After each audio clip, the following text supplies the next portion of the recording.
Trabaho, trabaho. Siyempre, nandun ako sa South, naka-duty. Ito na lang natitira. Gibanan. Mga kailan matatapos to? Katapusan kalahati ng September, no? September 15.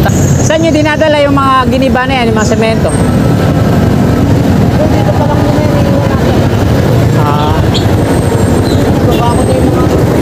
Nagbabakod na sila yung sa subway. Saan banda? Andyan?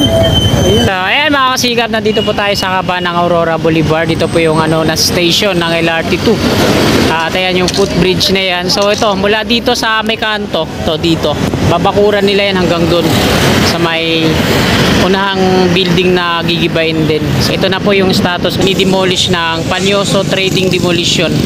Ito yung Astrotel. So titingnan natin, ayan, halos konti na lang natitira, talagang gibang-giba na. So nandito yung mga workers ng Sumitomo sa kabila, yan, nagbabakod na sila dito. Sinimulan ko to, walang naniniwala sa paligid ko. Ano? Magandang hapon mga kasikap, patungo po ako ngayon sa Viluna at yun po ang last na duty ko. Kakalabas ko lang po dito sa Camp Aguinaldo at eto, madadaanan po natin tong Metro Manila Subway Contract Package 103. Ito po yung na station at sasamantalayin po natin ngayon na makauna ng update status dito sa ginagawa nilang demolition ng Panyoso Trading Demolition. Ito yung Astrotel na ginigiba nila. So ayan po yung una natin ang update. Tapos iikot tayo dun sa may F. Castillo Street sa likod kung meron na bang pagdi-demolish din dun. So tara, let's go!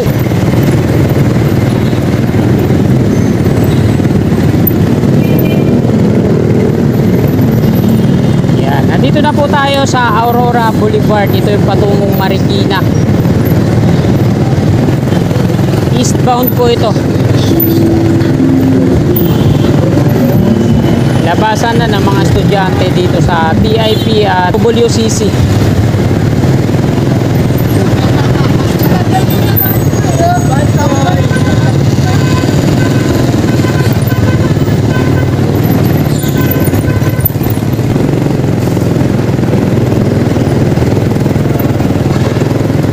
Ito na, nakikita ko na yung Astrotel.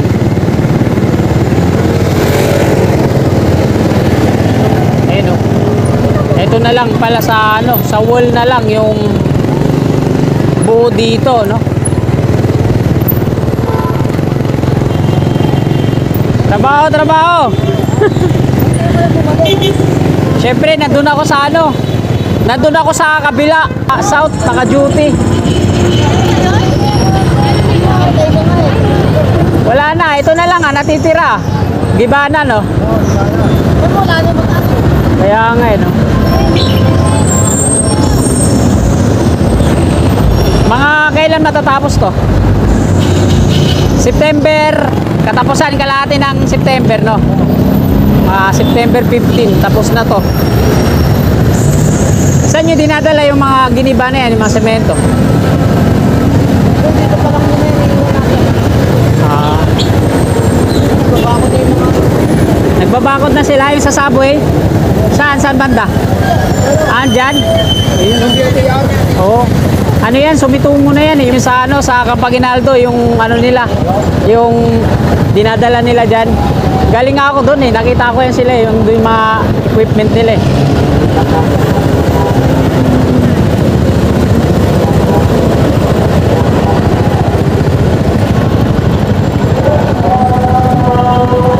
Gandang hapon, sir. Wala na, malapit na matapos. Konti na lang.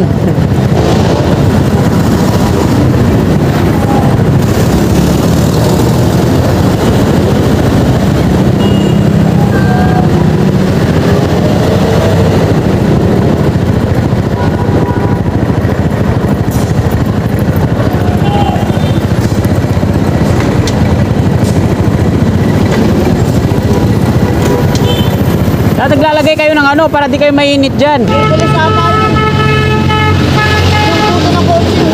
Saan? Nabagsakan? Nabagsakan? Binunggo yan dyan? Binunggo? Nagulan ng nag-weld babakod nyo dito? Yung mga scaffolding. Kaya pala nagkalat. Ayan, oh. Kaya nagkamo kayo bago. Ah. So, ayan mga kasikap, nandito po tayo sa kaba ng Aurora Boulevard. Dito po yung na station ng LRT2. At ayan yung footbridge na yan. So ito, mula dito sa may kanto, to dito, babakuran nila yan hanggang dun sa may unahang building na gigibayin din. So ito na po yung status ngayon ng dinidemolish ng Panyoso Trading Demolition. Ito yung Astrotel. So titingnan natin, ayan, halos konti na lang yung yung natitira. Talagang gibang-giba na.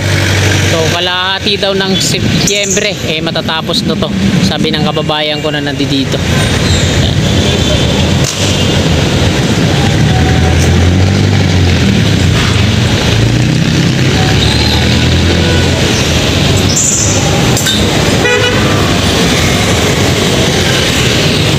Ayan mga kasikap, tapos na po natin kunan ng update dito. Dadako tayo dun sa likod para kunan din natin ng update dun sa may F. Castillo corner A Luna. So tara, let's go.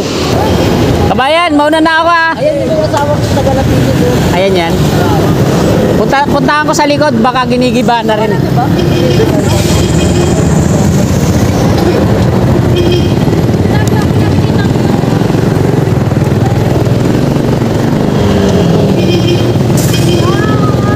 So nandito yung mga workers ng Sumitomo sa kabila. Yan, nagbabakod na sila dito.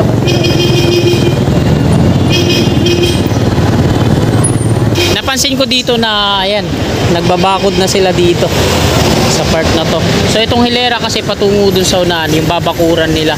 So sasakupin nila to yung sidewalk dito sa mga na po ito, empleyado doon sa Sumitomo Mitsui. No, ito yung gumagawa din doon sa Camp Aguinaldo.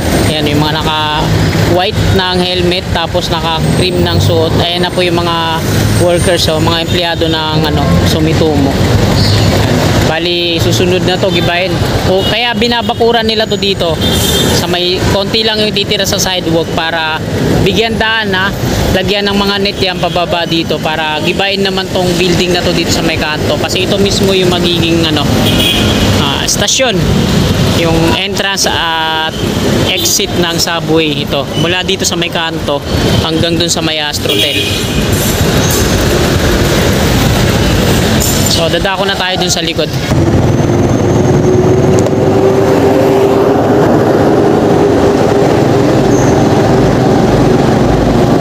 Ako di ko na check yung gasolina ko. Mga mamaya pagdating natin dun sa sa baba, maubusan na naman ako.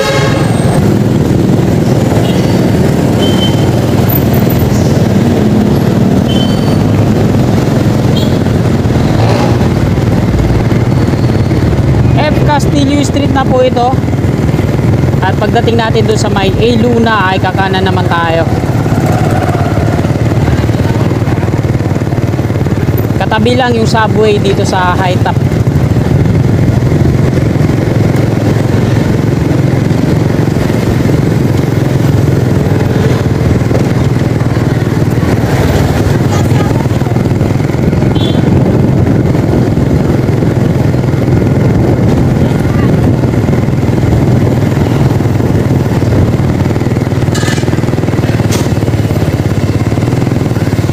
Nandito na tayo sa may kanto. Ito na po yung A Luna Street. Kakanan muna ako dito. So wala akong nakikitang mga empleyado dito na nagdi-demolish.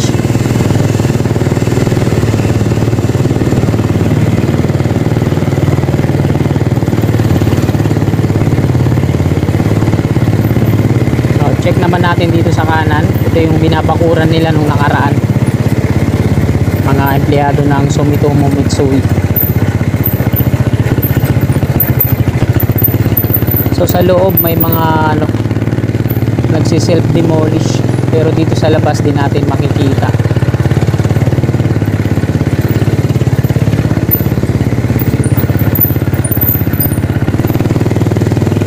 So halos wala pang progress.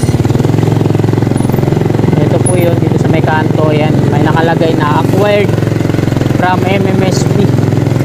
Nabili na po ito mula dito sa dulo hanggang dun sa kabilang dulo naman Metro Manila Subway, nabili na po yan.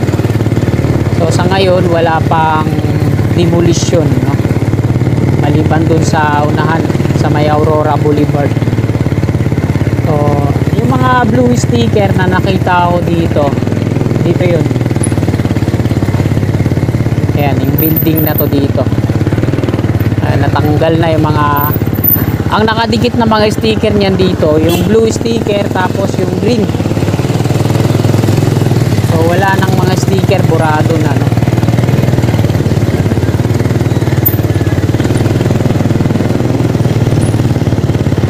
Ayan, babalik na po tayo dito sa Aurora Boulevard sa may Anonas. Ayan, nandito na ulit tayo mga kasikap sa Aurora Boulevard westbound. At ito yung ulit yung Anonas station ng LRT2. At ayan mga kasikap po, andyan ngayon yung mga empleyado ng Sumitomo Mitsui Construction na yun, no? Sa kabila, demolish na pala yung loob nun. Tinanggal nila ulit yung bakod at in-extend yung bakod dito sa sidewalk. At mukhang titibagin na nila yung wall. So mabubura na rin yan yung sa may kanto, katabi ng Astrotel. Ayan, nandito na tayo sa may Anonas Street. At patungo na ako ng Viluna.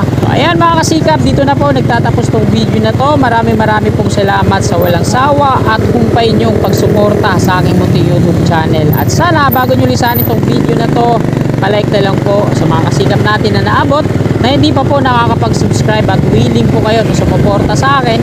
I-click lang po natin yung subscribe dyan sa baba sa gawing kanan at yung katabi niyang bell. Bell po natin para always na updated po lagi tayo at manonotify tayo sa mga bagong upload na video. Maraming salamat, magandang hapon at God bless po sa ating lahat.